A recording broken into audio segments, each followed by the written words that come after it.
प्रिय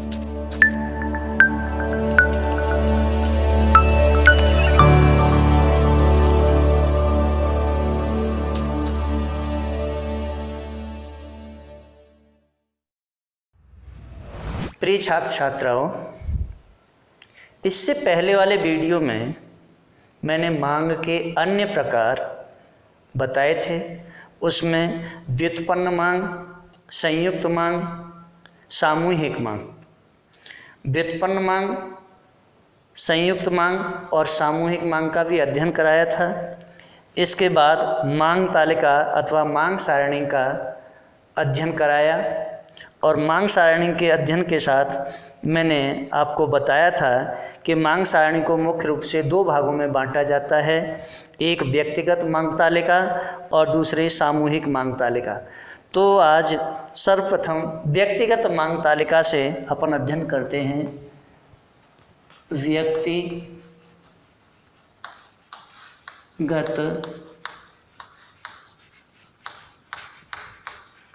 मांग तालिका।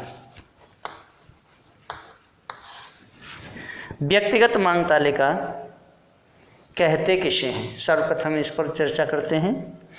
तो व्यक्तिगत मांग तालिका किसी बाजार में एक निश्चित समय में विभिन्न मूल्यों पर किसी एक व्यक्ति द्वारा मांगी जाने वाली मात्राओं को दर्शाती है।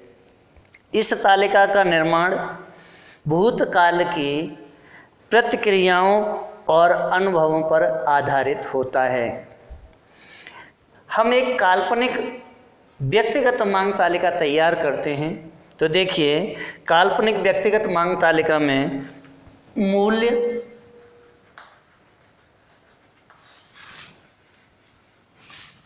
प्रति इकाई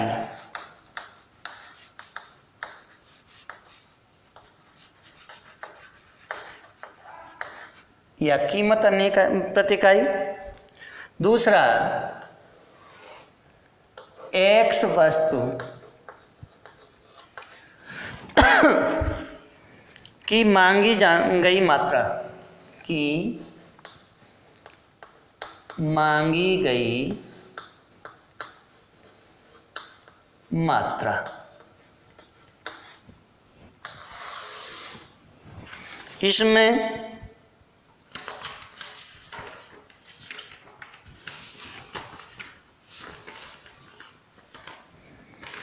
चार,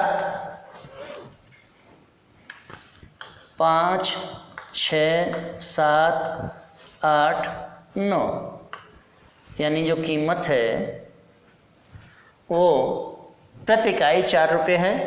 तब एक्स वस्तु की जो मांगी गई मात्रा है वह 12 इकाइयों के बराबर है।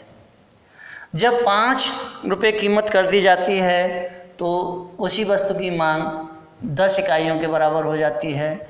जब 6 रुपये कर दी जाती है तो 8 के बराबर हो जाती है, और जब 7 कर दी जाती है तो 6 के बराबर हो जाती है मांग, और जब 8 रुपये हो जाती है तब 4 इकाइयों के बराबर मांग हो जाती है, और जब 9 रुपये हो जाती है तो उसी वस्तु की जो मांग है वो 2 इकाइयों के बराबर हो जाती है। उपर्युक्त तालिका में या उपर्युक्त तालिका के विवेचन करने से स्पष्ट है कि ज्यों-ज्यों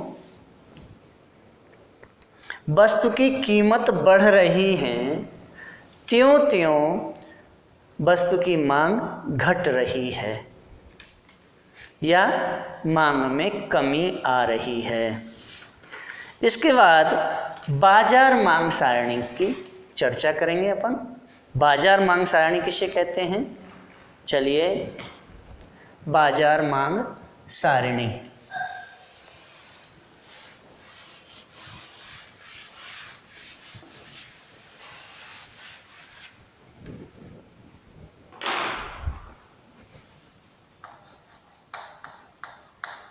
बाजार मांग सारणी। देखिए, बाजार मांग सारणी क्या होती है। तो बाजार मांग सारणी में वस्तु की विभिन्न कीमतों पर समूचे बाजार की मांग को बताने वाली सारणी को बाजार मांग सारणी कहते हैं। अब बाजार मांग सारणी का निर्माण कर लेते हैं। तो बाजार मांग सारणी, देखिए बाजार मांग सारणी के निर्माण में यहाँ बाजार में एक उपभोक्ता नहीं होता है, बहुत सारे उपभोक्ता होते हैं। तो यहाँ हमने अध्ययन की सुविधा से केवल 2 उपभोक्ताओं का अध्ययन किया है, जबकि बहुत सारे उपभोक्ता उसमें होते हैं। चलिए सर्वप्रथम मान लिया मैंने कि एक सेब है, तो सेब की कीमत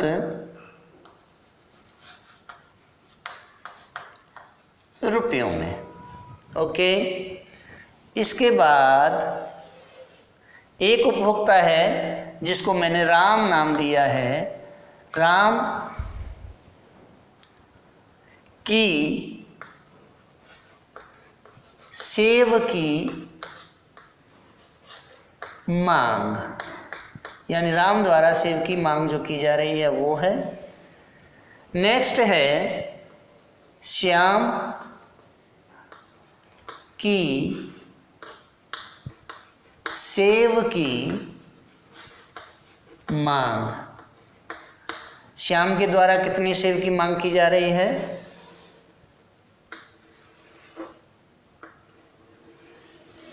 इसके बाद बाजार मांग किलोग्राम में,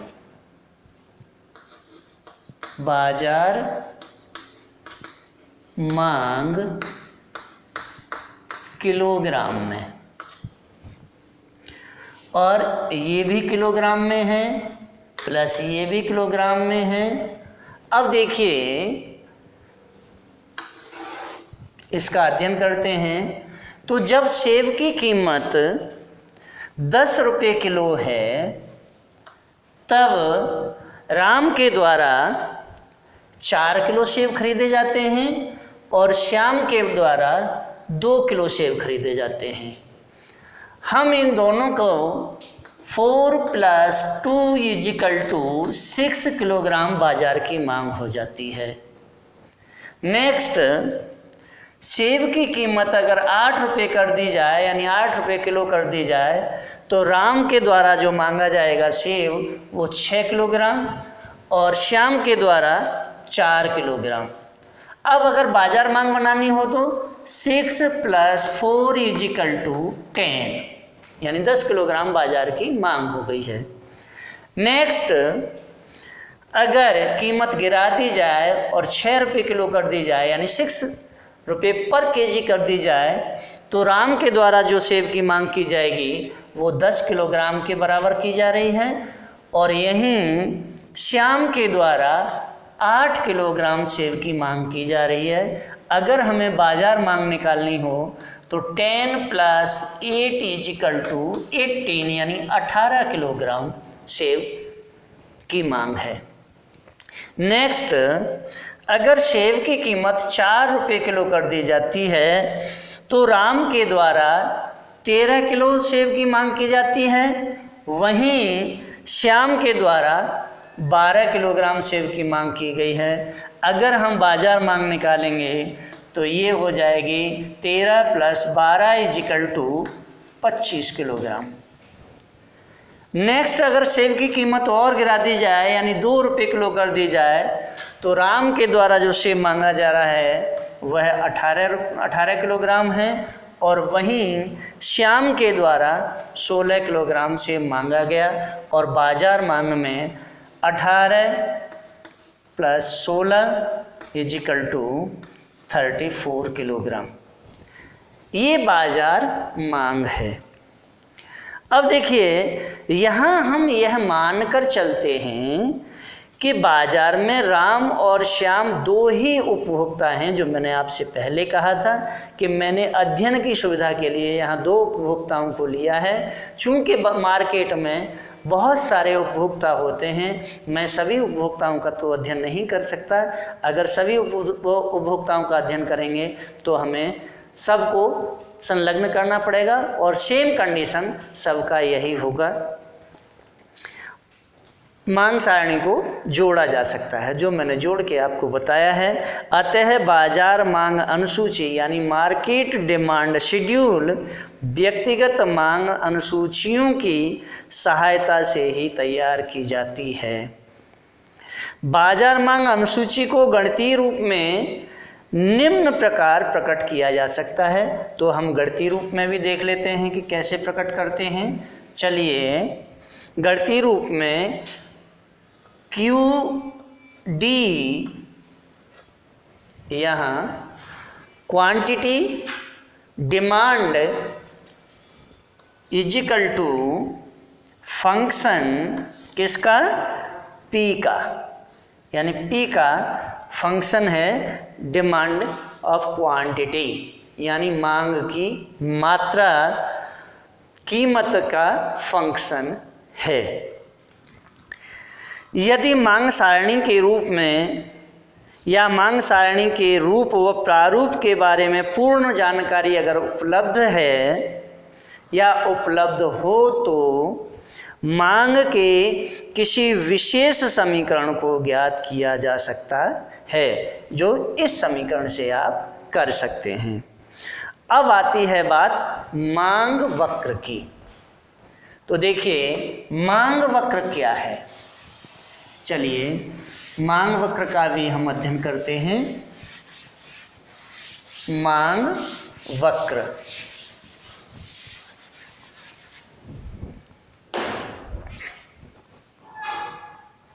मांग वक्र,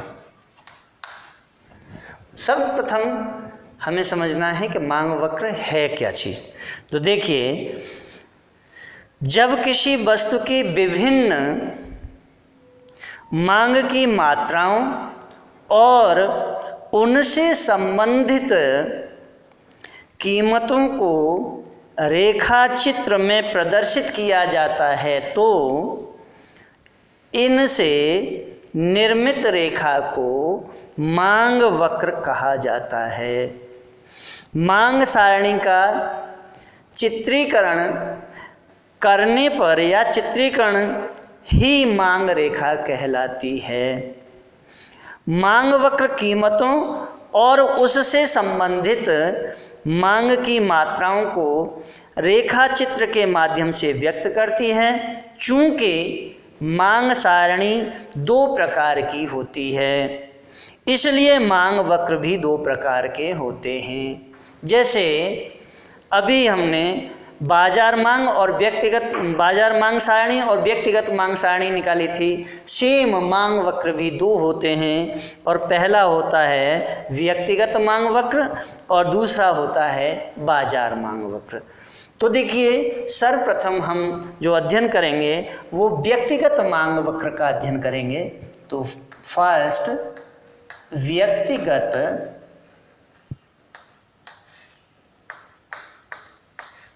मांग वक्र। देखिए, व्यक्तिगत मांग वक्र है क्या, सर्वप्रथम इस चीज को देखते हैं। यानी इंडिविजुअल डिमांड कर्व, जो वक्र वस्तु की विभिन्न कीमतों पर किसी एक व्यक्ति की मांग को बताता है, उसे व्यक्तिगत मांग वक्र कहते हैं। यह वक्र व्यक्तिगत मांग सारणी के आधार पर बनाया जाता है। तो व्यक्तिगत मांग सारणी जो मैंने पहले बनाई थी उसी का चित्रीकरण कर देते हैं तो आपकी समझ में आ जाएगा। देखिए, इसको रेखा चित्र के माध्यम से कैसे समझेंगे ये देखते हैं।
डी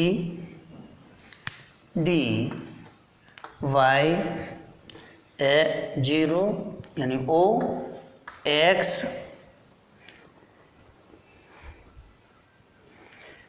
4 6 10 13 18 10 8 6 4 2। अब देखिए यानी ये मांग है और इधर कीमत है।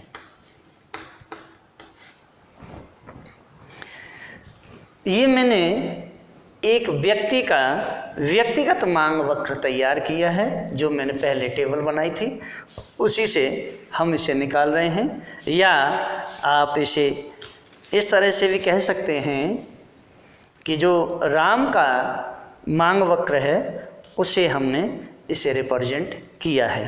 तो देखिए जो वक्र रेखा चित्र के में या रेखा चित्र के आधार पर या रेखा चित्र में व्यक्तिगत मांग वक्र को प्रदर्शित करता है, वस्तु की विभिन्न कीमतों पर वस्तु की मांग को प्रदर्शित करने वाला यह वक्र स्पष्ट करता है कि कीमत और मांग में विपरीत संबंध होता है। यानी कीमतें जब 10 रुपये हैं तब उस वस्तु की जो मांग है वो 4 इकाइयों के बराबर है। कीमत गिर जाती है, मांग बढ़ जाती है। कीमत जब 8 रुपये होती है तब मांग 6 इकाइयों के बराबर हो जाती है। कीमत में और परिवर्तन कर दें यानी 8 से 6 रुपये कर दें तब उस वस्तु की मांग 6 से बढ़कर 10 हो जाती है। कीमत में और परिवर्तन कर दिया यानी गिरा दी कीमतें, जब 4 रुपये किलो कोई चीज़ कर दी गई तब उस वस्तु की जो मांग होगी वो 13 किलो के बराबर होगी। नेक्स्ट अगर और हम परिवर्तन कर दें यानी 2 रुपये किलो अगर किसी भी चीज़ को बेचें तो उस वस्तु की जो मांग होगी वो 18 किलो के बराबर है। ये ऋणात्मक होता है, ऋणात्मक यानी बाएं से दाएं नीचे की ओर गिरता हुआ होता है यह वक्र व्यक्तिगत मांग सारणी में। अब देखिए किताबी भाषा में क्या कहता है, रेखा चित्र में व्यक्तिगत मांग वक्र को प्रदर्शित करता है, वस्तु की विभिन्न कीमतों पर वस्तु की मांग को प्रदर्शित करने वाला यह वक्र स्पष्ट करता है कि कीमत और मांग में विपरीत संबंध होता है, क्योंकि कीमत घटने पर मांग बढ़ती है और कीमत के बढ़ने पर मांग घटती है। अब बात आती है बाजार मांग वक्र की। तो देखिए बाजार मांग वक्र का भी हम अध्ययन करते हैं। तो सर्वप्रथम हमें देखना है कि बाजार मांग वक्र है क्या। देखिए बाजार मांग वक्र, बाजार मांग वक्र कहते किसे हैं?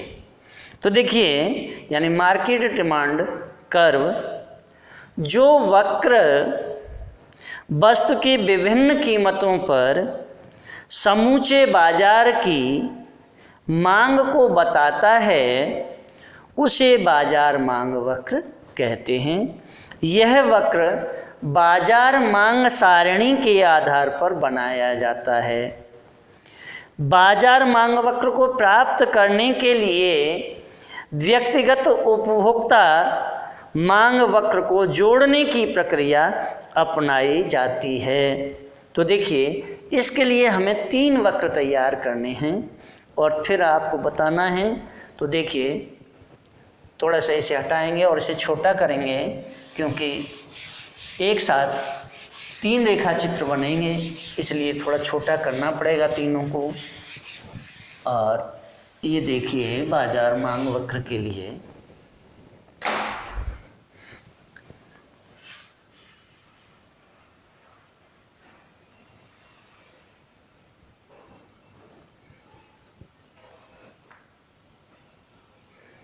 बाजार मांग वक्र,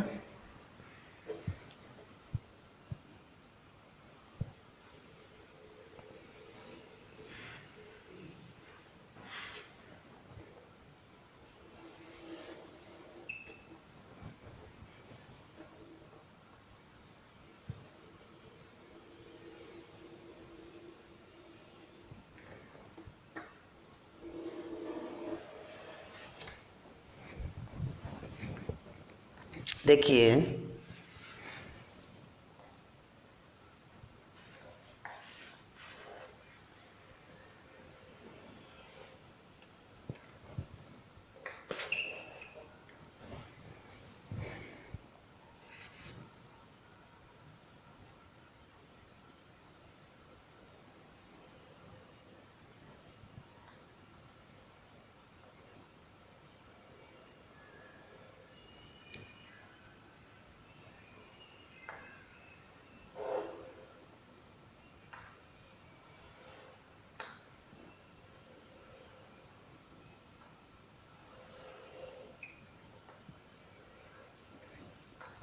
ओ एक्स वाई 10 8 6 4 2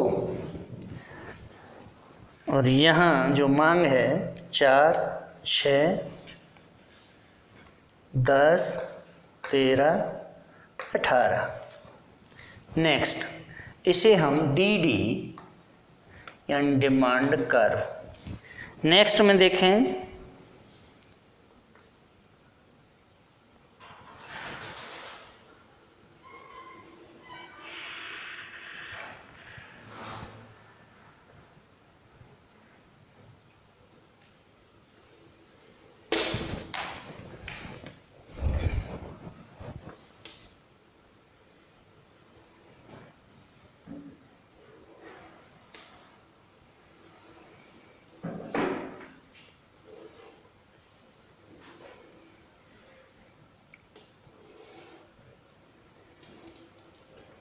एक मिनट रखिए, इंस्ट्रक्शन।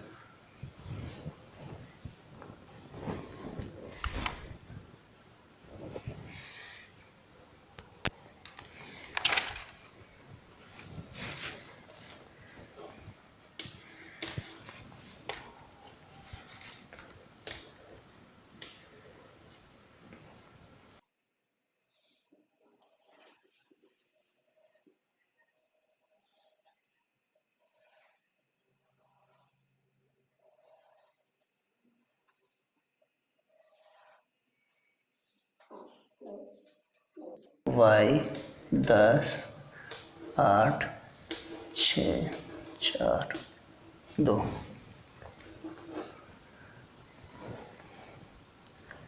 6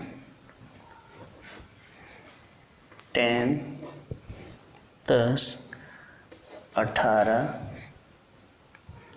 25 34।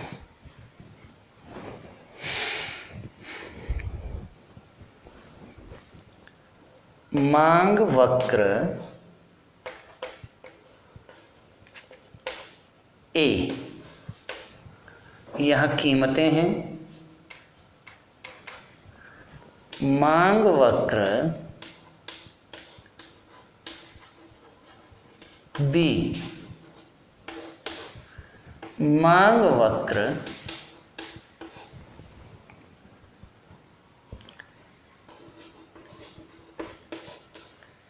सी, यहाँ भी कीमतें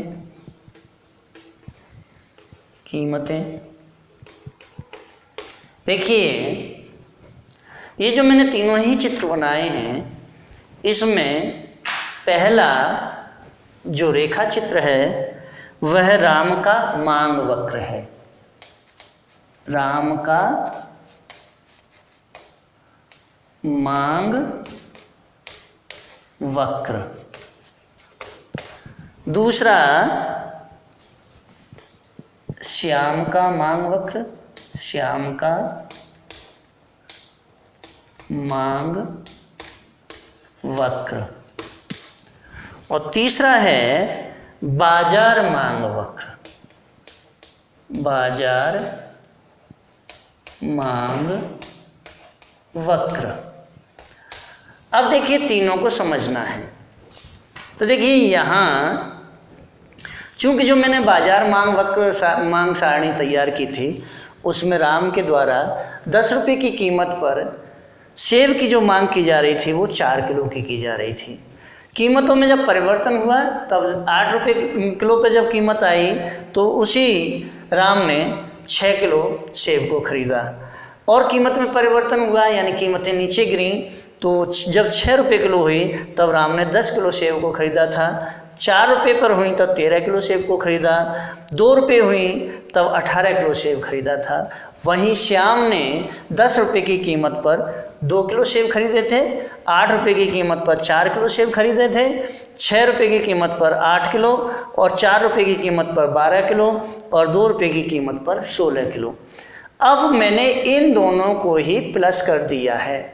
कीमतें सेम वही हैं, कीमतों में कोई परिवर्तन नहीं किया है चूंकि हमें बाजार मांग वक्र तैयार करना है। अब मैंने क्या किया, 10 रुपये की कीमत पर राम और श्याम के द्वारा मांगा गया जो सेब है वो 6 किलो के बराबर है यानी 4 + 2 =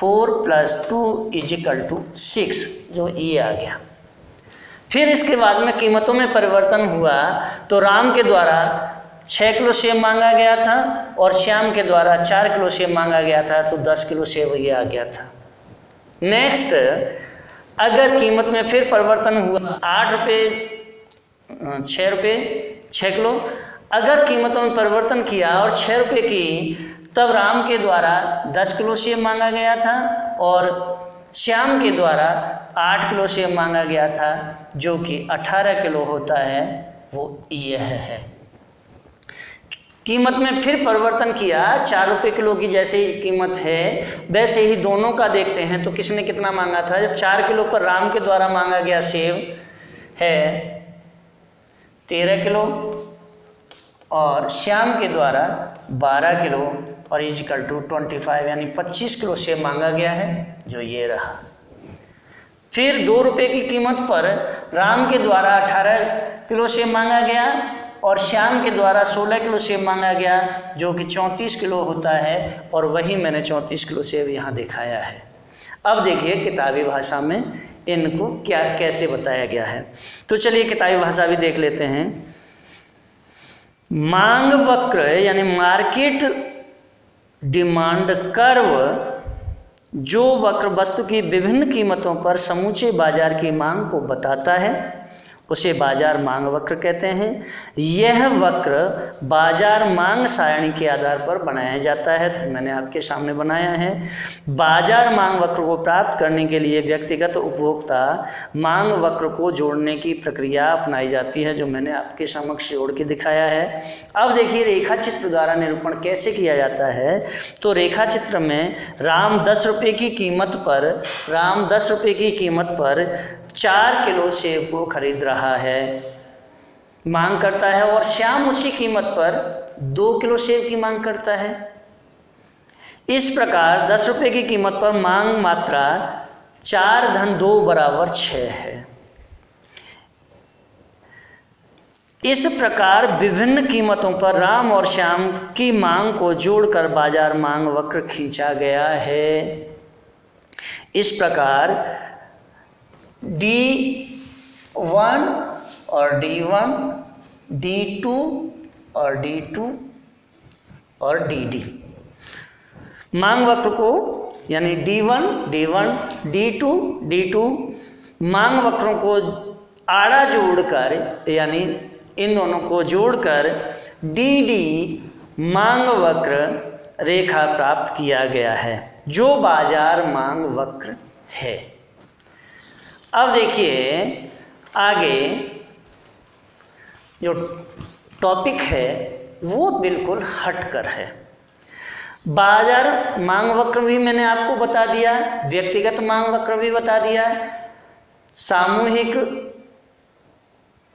मांग सारणी भी बता दी और व्यक्तिगत मांग सारणी भी बता दी। अब आता है तीसरा टॉपिक जो है वह है मांग में विस्तार एवं मांग की वृद्धि तथा मांग का संकुचन एवं मांग में कमी, यह टॉपिक अब अपन अध्ययन करेंगे।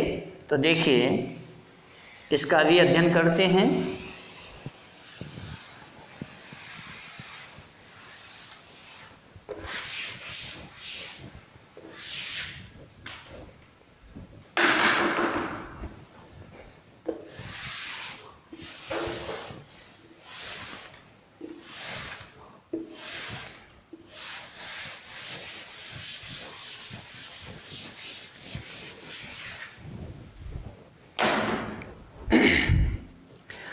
मांग में विस्तार एवं मांग की वृद्धि। मांग में विस्तार एवं मांग की वृद्धि। मांग की वृद्धि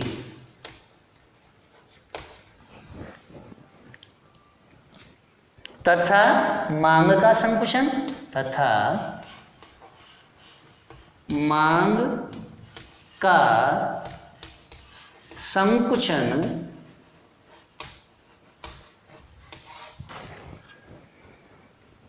एवं मांग में कमी। एवं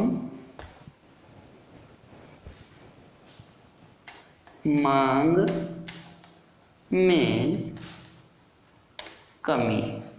अब देखिए, यानी extension of demand and increase in demand and construction of demand and decrease in demand. अब सबसे पहले मैं जो अध्ययन करूंगा वह अध्ययन है मांग में विस्तार एवं मांग में वृद्धि। तो देखिए, मांग में विस्तार एवं मांग में वृद्धि। देखिए, पहले ये समझते हैं कि मांग में विस्तार एवं मांग में वृद्धि, देखने में तो एक ही बात लग रही है, लेकिन अर्थशास्त्र की भाषा में इसका अर्थ अलग अलग होता है। तो देखिए क्या है, साधारण बोलचाल की भाषा में मांग का विस्तार एवं मांग में वृद्धि तथा मांग का संकुचन एवं मांग में कमी, इन शब्दों में अंतर नहीं किया जाता, किंतु अर्थशास्त्र में इनका अलग अलग अर्थ होता है। तो मांग का अब समझ लेंगे हम मांग का विस्तार। सर्वप्रथम मांग का विस्तार। देखिए, मांग का विस्तार कैसे होता है ये समझना है सबसे पहले। तो यहाँ फिर एक बात आती है कि अन्य बातें समान रहने पर जब केवल कीमत में कमी के कारण वस्तु की अधिक मात्रा खरीदी जाती है तो उसे मांग का विस्तार कहते हैं। फिर आप समझें, अन्य बातें समान रहने पर जब केवल कीमत में कमी के कारण वस्तु की अधिक मात्रा खरीदी जाती है तो उसे मांग का विस्तार कहते हैं। देखिए, मांग का विस्तार, और इसके लिए मैं एक छोटी सी टेबल तैयार कर रहा हूँ, वह है कीमत रुपयों में और मांग इकाइयों में। मांग इकाइयों में, ओके। देखिए, कीमत अगर 10 रुपये है तो मांग 20 इकाइयों की है। कीमत अगर 8 रुपये कर दी जाए तो मांग 25 इकाइयों के बराबर है। लेकिन यहाँ विस्तार, अब देखिए विस्तार के लिए क्या करना है। विस्तार के लिए मैं एक रेखा चित्र तैयार करता हूँ, उससे आपकी समझ में पूरी तरह से आ जाएगा कि विस्तार क्या है। चलिए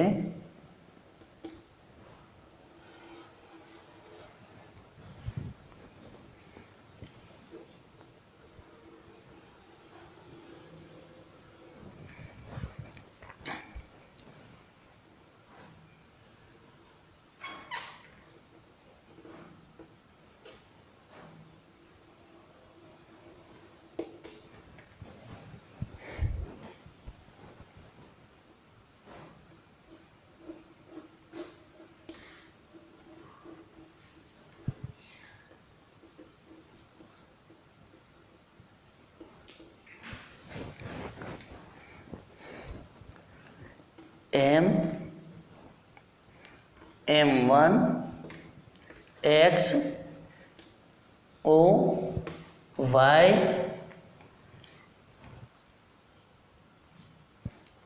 P P1 और S और T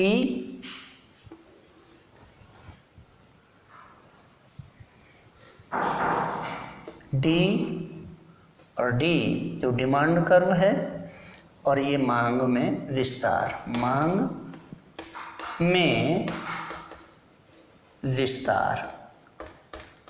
अब देखिए कि मांग में विस्तार होता कैसे है ये भी समझ लीजिए। यानी कीमत गिरी, P से P1 जब कीमत हुई 10 रुपये से 8 रुपये कीमत हुई, तब मांग में विस्तार M से M1 यानी 20 से 25 के बराबर हो गया। इसे हम मांग में विस्तार, लेकिन यहाँ रेखा चित्र में मांग के विस्तार में हम उसी मांग वक्र पर ऊपर से नीचे की ओर गति करते हैं। रेखा चित्र में DD मांग वक्र पर S बिंदु और T बिंदु की ओर गतिमान होता है, S से T बिंदु की ओर गतिमान है।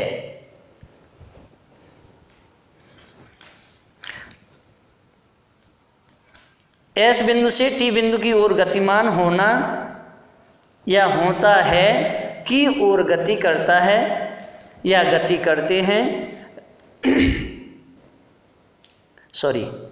रेखा चित्र में मांग के विस्तार में हम उसी मांग वक्र पर ऊपर से नीचे की ओर गति करते हैं, जहां रेखा चित्र में DD मांग वक्र पर S बिंदु से T बिंदु की ओर गतिमान होना यह बताता है कि कीमत के कम होने पर वस्तु की अधिक मात्रा खरीदी जाती है। नेक्स्ट, अब आता है मांग में वृद्धि। अभी मैंने आपको बताया मांग में विस्तार, अब बताऊंगा मांग में वृद्धि। तो चलिए मांग में वृद्धि देख लेते हैं।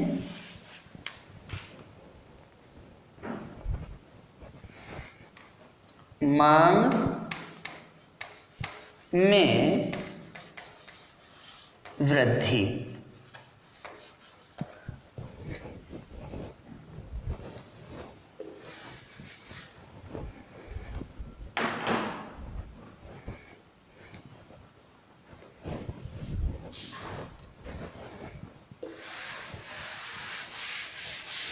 मांग में वृद्धि को समझाने के लिए मुझे पहले 2 टेबल तैयार करनी है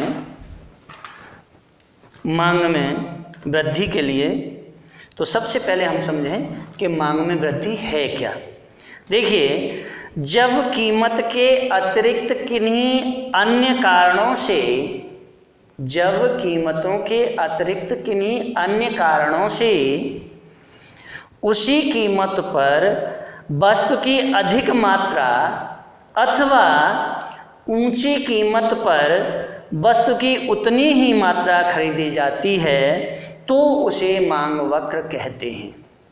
फिर समझें एक बार, जब कीमत के अतिरिक्त किन्हीं अन्य कारणों से पॉइंट 1 उसी कीमत पर वस्तु की अधिक मात्रा, पॉइंट 2 ऊंची कीमत पर वस्तु की उतनी ही मात्रा खरीदी जाती है तो उसे मांग में वृद्धि कहते हैं। अब देखिए मांग में वृद्धि, तो इसमें भी कीमत रुपयों में, मांग इकाइयों में,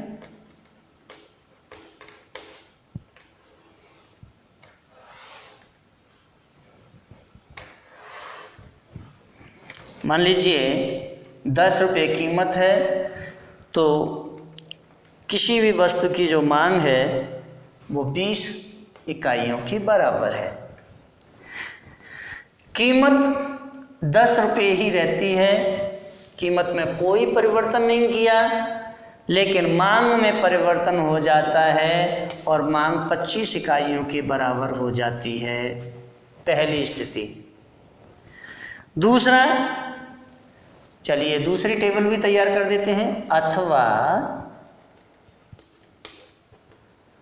दूसरी टेबल भी देखें, कीमत रुपयों में, मांग इकाइयों में।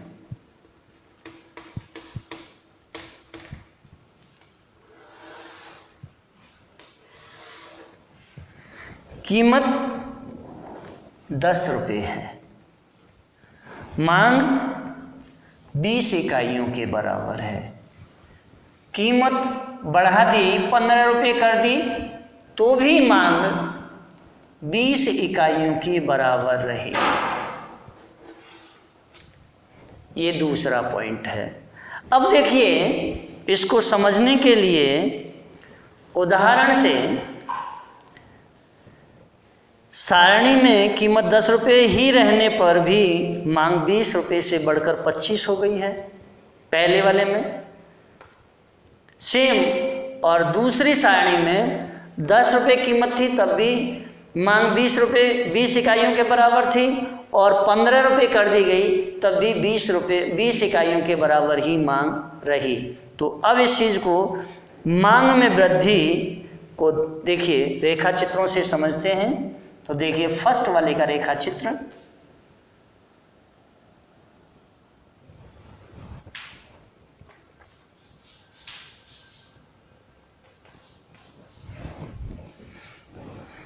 चूंकि बोर्ड छोटा है इसलिए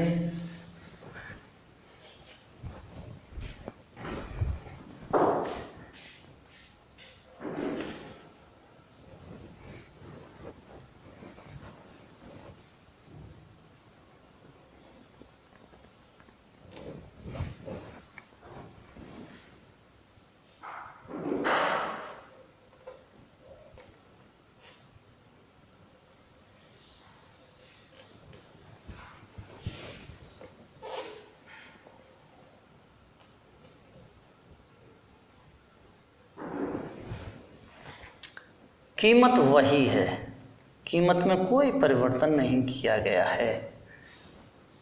जब कीमत में कोई परिवर्तन नहीं किया गया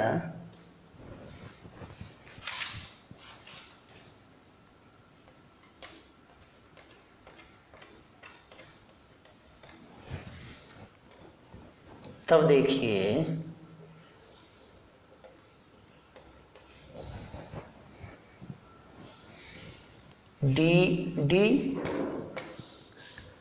D1 और D1,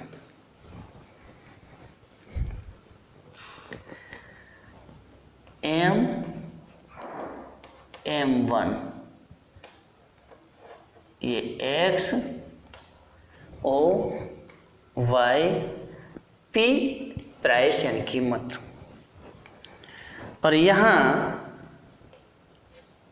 अब देखिए जो मांग में वृद्धि हुई वो कीमत 10 रुपये है, कीमत में कोई परिवर्तन किया नहीं किया, मांगी गई मात्रा 20 इकाइयों के बराबर थी। कीमत में फिर भी कोई परिवर्तन नहीं किया और मांग में वृद्धि हुई जो 25 इकाइयों के बराबर हो गई। तो यहाँ देखिए अब दूसरा है, इसका भी एक और रेखा चित्र बना लेते हैं।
TS D1 D1 D D M X 0 Y P P1। देखिए यहाँ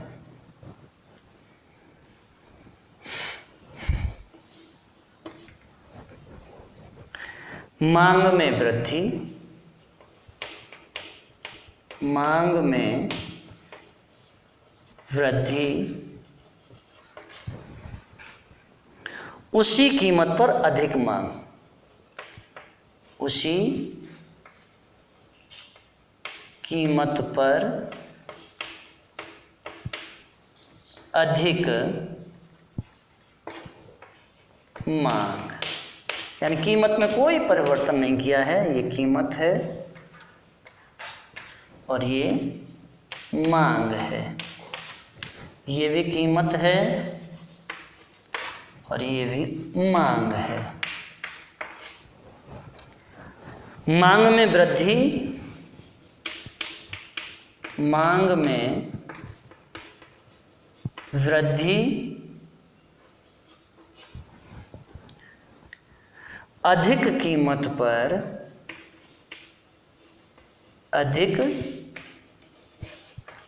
कीमत पर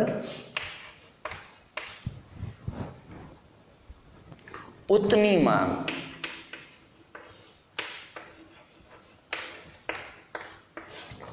अब देखिए रेखा चित्र मैंने आपके समक्ष बना दिए हैं। अब आप समझिए कि रेखा चित्र में यानी इसे मैंने ए नाम दिया है और इसे बी नाम दिया है। अब समझ में आ जाएगा, ये भी बी है और ये ए है। समझिए रेखा चित्र में ए तथा बी में मांग वृद्धि की दोनों स्थितियां प्रदर्शित की गई हैं। रेखा चित्र ए में कीमत OP में बिना किसी परिवर्तन के मांग OM से बढ़कर OM1 हो जाती है, तथा रेखा चित्र बी में कीमत में वृद्धि ओपी से OP1 होने पर मांग वक्र OM ही बना रहता है। अतः दोनों ही स्थितियां मांग वृद्धि को दर्शाती हैं, जिससे उपभोक्ता का मांग वक्र बदल जाता है और दाईं ओर खिसक कर DD के स्थान पर DD1 हो जाता है। अब आता है मांग का संकुचन एवं मांग में कमी। नेक्स्ट पॉइंट, मांग का संकुचन। अब यहां से इधर का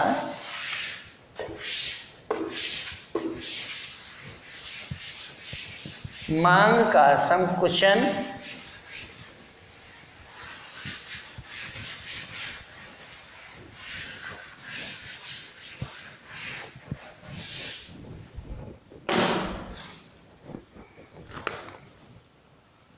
मांग का संकुचन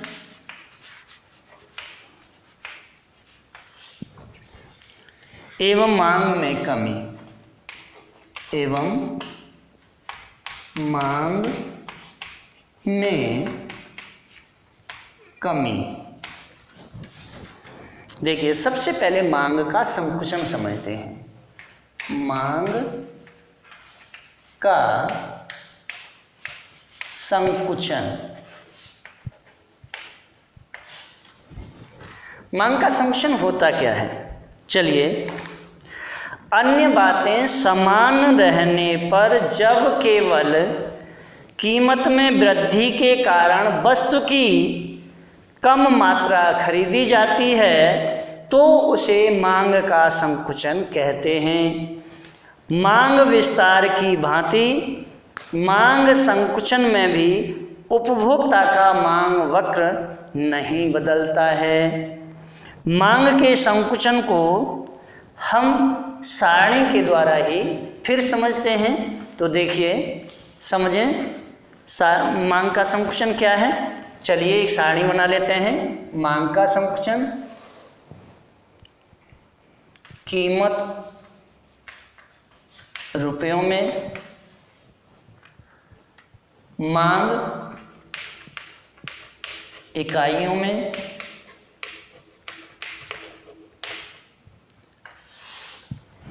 कीमत 10 रुपये है तब मांग 20 इकाइयों के बराबर है।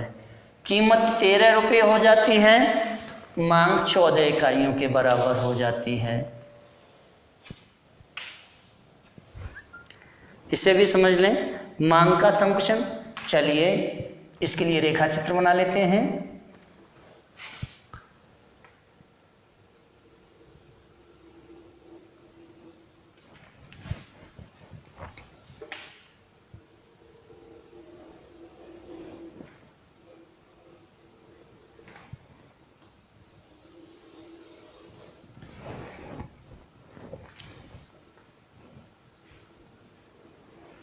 DD मांग वक्र, ये D मांग वक्र है, ये x एक्सिस है और ये y एक्सिस है। और यहाँ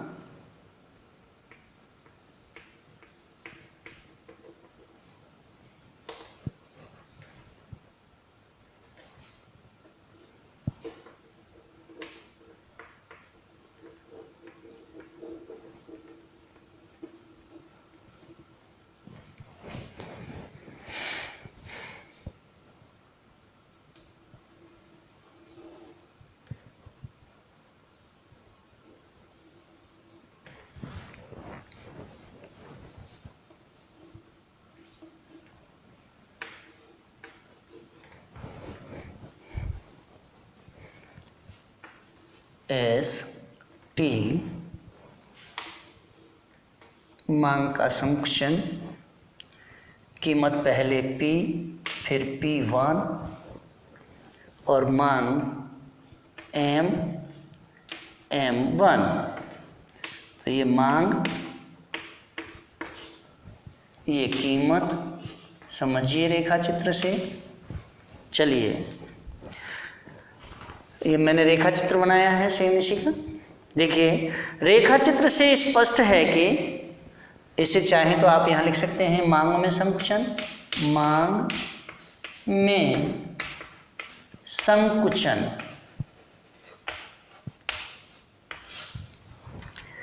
रेखा चित्र से स्पष्ट है कि मांग संकुचन मांग में या मांग संकुचन में हम एक ही मांग वक्र पर नीचे से ऊपर की ओर, नीचे से ऊपर की ओर गति करते हैं।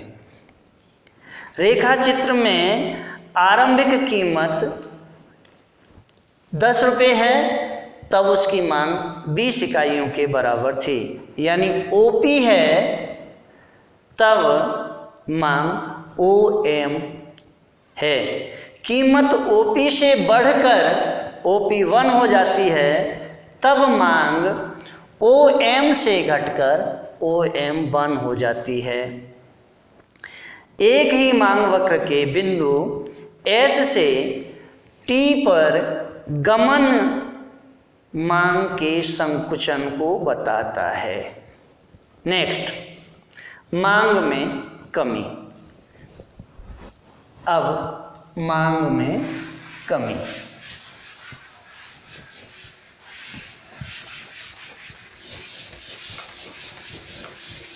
ये विस्तार अब कम है।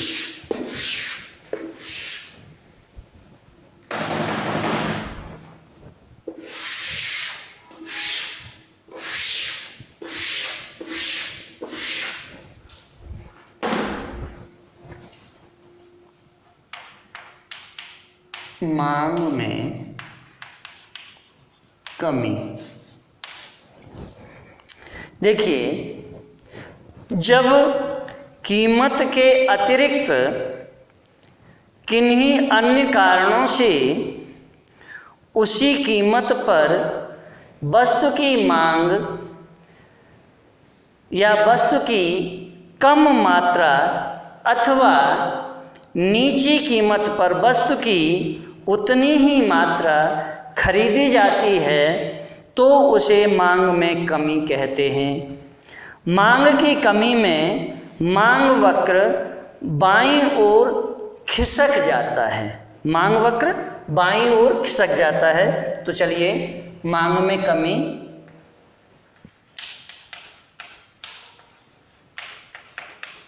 कमी, इसके लिए भी टेबल तैयार कर लेते हैं। कीमत रुपयों में और मांग इकाइयों में।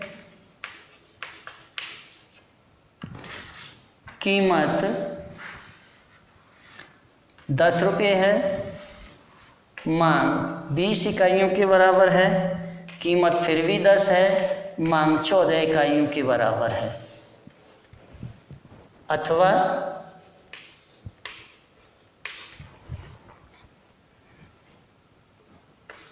मांग में कमी, इसके लिए भी टेबल तैयार कर लेते हैं। कीमत रुपयों में और मांग इकाइयों में।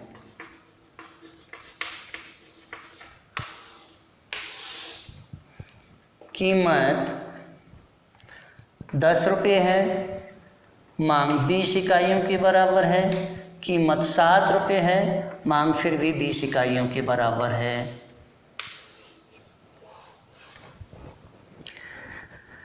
मांग में कमी उसी कीमत पर मांग। देखिए, अब यहाँ फिर रेखा चित्र से ही स्पष्ट करना पड़ेगा।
D1 X O Y P।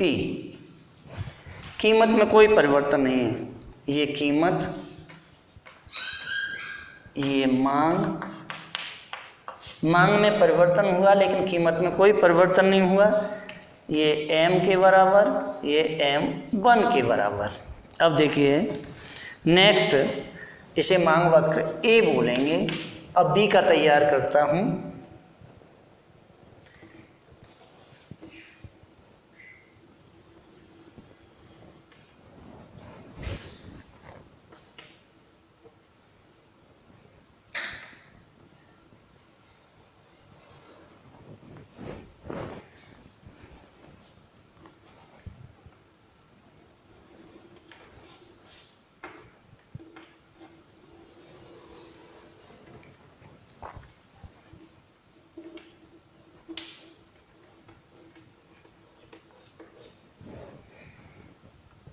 X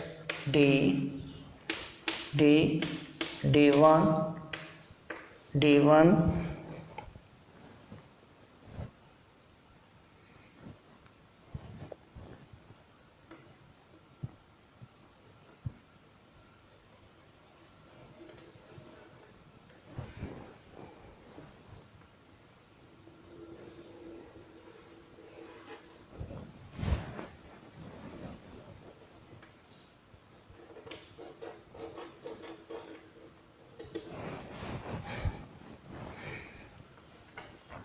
M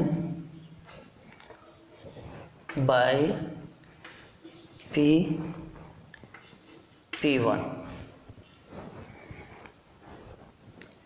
S और T। मांग में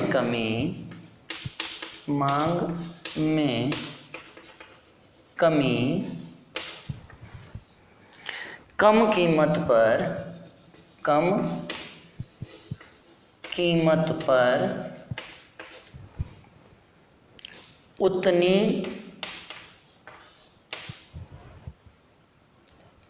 ही मात्रा।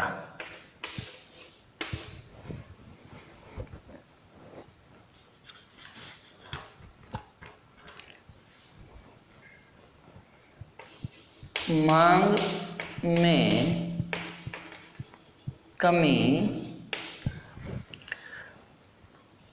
उसी कीमत पर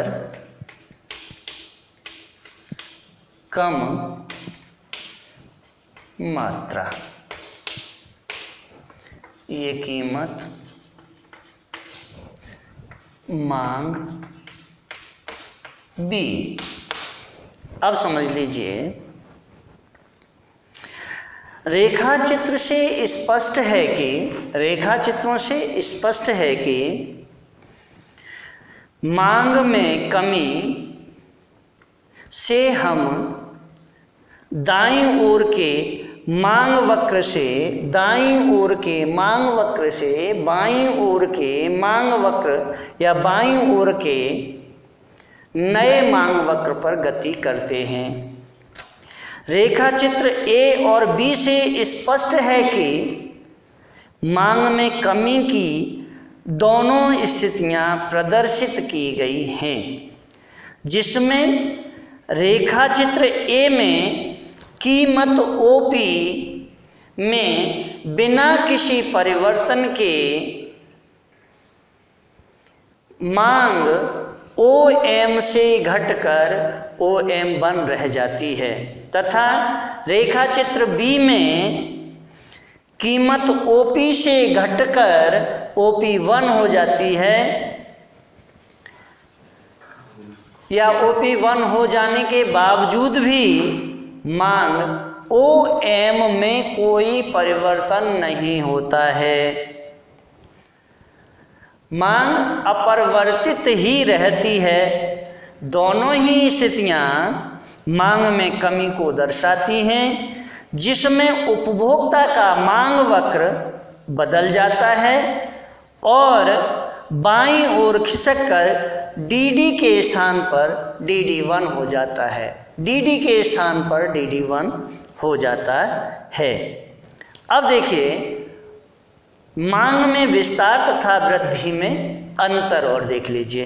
तो यहाँ मांग में विस्तार एवं वृद्धि में अंतर किसे कहते हैं? तो मांग में विस्तार से अभिप्राय है कि अन्य बातें समान रहने पर भी एक वस्तु की कीमत में कमी के कारण मांग का बढ़ना इसको एक ही मांग वक्र के ऊंचे बिंदु से निचले बिंदु पर संचलन यानी मूवमेंट द्वारा व्यक्त किया जाता है। अर्थात मांग के विस्तार में मांग वक्र नहीं बदलता है। दूसरी ओर मांग में वृद्धि से अभिप्राय है कि कीमत में नहीं बल्कि मांग के अन्य निर्धारित तत्व जैसे रुचि, उपभोक्ता की आय, प्रतिस्थानापन्न वस्तुओं की कीमतें में परिवर्तन के कारण मांग का बढ़ना। मांग वृद्धि में मांग वक्र बदलकर अपनी मूल स्थिति के दाएं खिसक जाता है। इसे हम मांग में विस्तार तथा मांग में वृद्धि में अंतर बोलते हैं। देखिए अब मांग में संकुचन तथा कमी में अंतर। संकुचन और कमी कैसे होती है? तो मांग में संकुचन से अभिप्राय है अन्य बातें समान रहने पर एक वस्तु की कीमत बढ़ने के कारण मांग का कम हो जाना, इसको एक ही मांग वक्र के निचले बिंदु से ऊंचे बिंदु पर संचलन यानी मूवमेंट द्वारा व्यक्त किया जाता है। अर्थात मांग के संकुचन में मांग वक्र नहीं बदलता। दूसरी ओर मांग में कमी से अभिप्राय है कि कीमत में नहीं बल्कि मांग के अन्य निर्धारक तत्वों में परिवर्तन के कारण मांग का कम हो जाना, मांग की कमी में मांग वक्र बदलकर अपनी मूल स्थिति के बाएं खिसक जाता है। मैंने आपको लॉ ऑफ डिमांड का पूरा अध्ययन कराया है और मेरे इस चैनल को सब्सक्राइब करें, कमेंट करें, लाइक करें, बेल आइकन का बटन अवश्य दबाएं, जिससे और ज़्यादा से ज़्यादा कमेंट करें, जिससे कि मैं और अच्छे से अच्छे वीडियो आपके समक्ष लेकर के आ सकूं।